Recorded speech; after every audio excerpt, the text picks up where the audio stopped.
평양시에 있는 보위사령부 당강습소에서 이제 군사복무를 하게 됩니다. 그러니까 집이 평양에 있는 애들은 거의 다 지방에 내보내요. 특수한 경우죠. 예, 이런 경우는 정말 특수한 경우예요. 아니 군 생활은 어떠셨어요?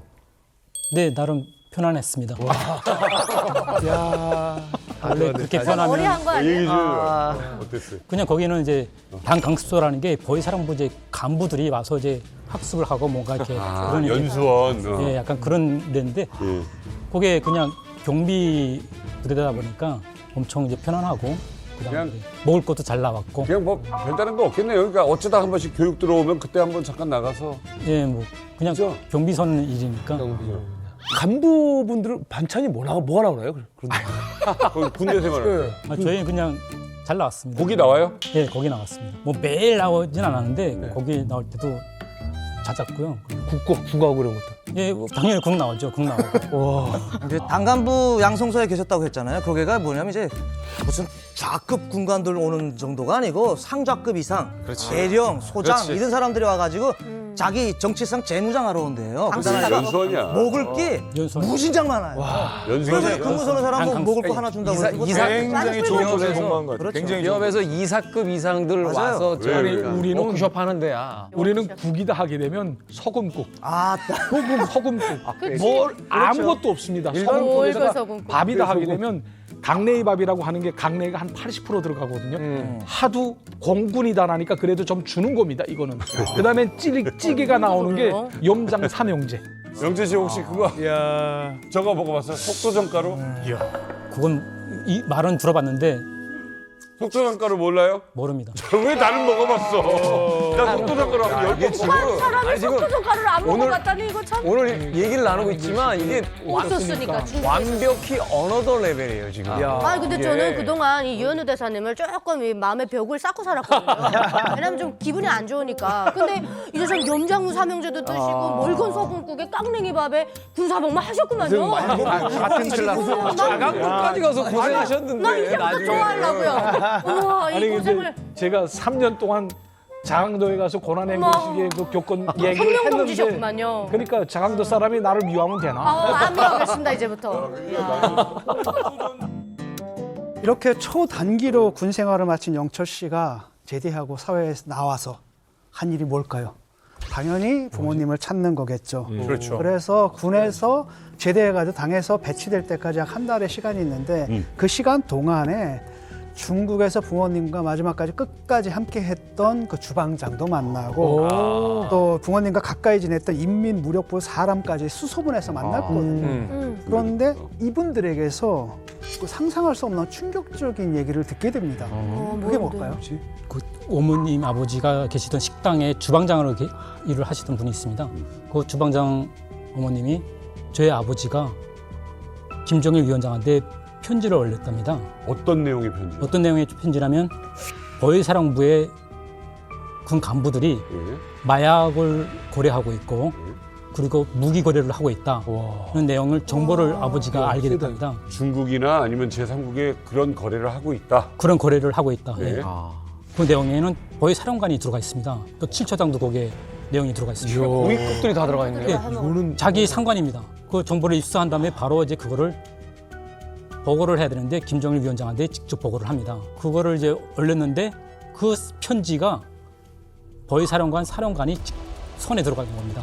아, 마약과 무기 거래를 하는 고위직이 있는데 이거를 아버님이 알게 되고 이거를 김정일 위원장에게 이제 직접 보고를 하는데 중간에 이 서신이 걸려서 이제 아버님이 그때부터 위험해지는 네, 그런 상황이 되는 거죠. 맞습니다.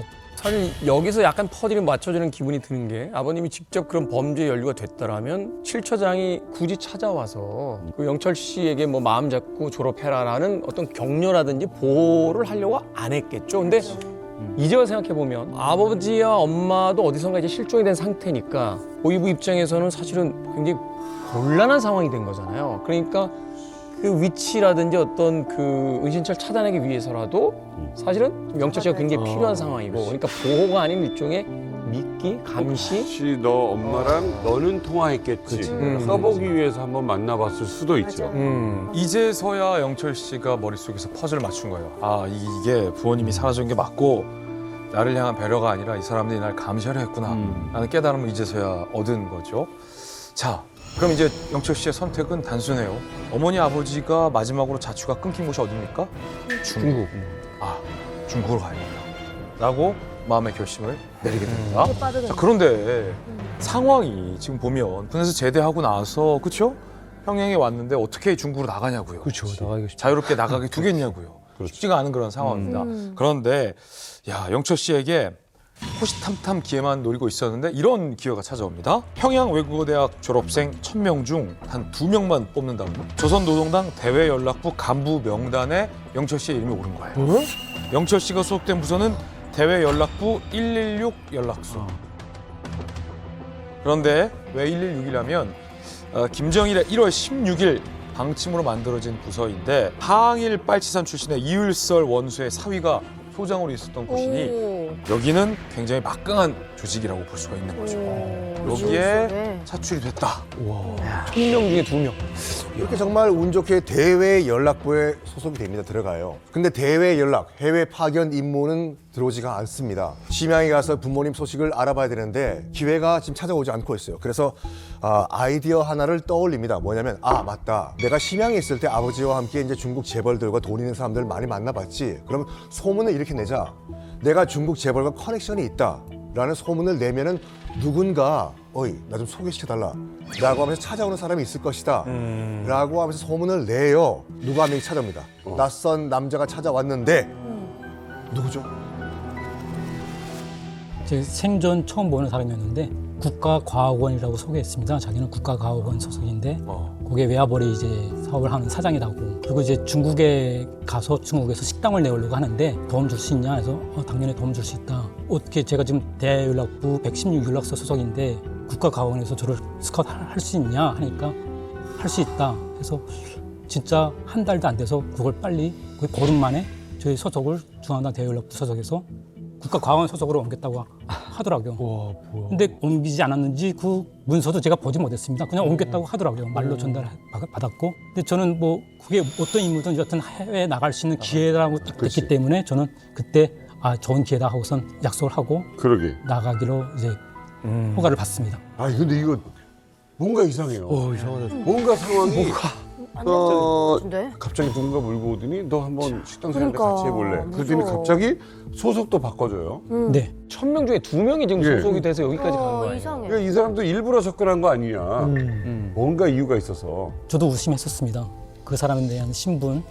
물론 외화벌이 때문에 어떤 국가안전보위부라고 협력할 수 있는 그런 건 있을 수 있습니다. 근데 그게 왜 그 적임자가 왜 나였지? 또 부모님이 지금 이런 실정이 있었을 때 상황에서 나를 적임자로 해가지고 또 임무를 줘서 해외 파견한다? 납득이 되지 않았습니다. 그러게. 저를 믿기로 해서 저희 부모님의 행방을 추적하려는 생각을 저도 생각했었습니다. 저를 믿기로 생각을 하고 있구나. 부모님을 쫓기 위해서.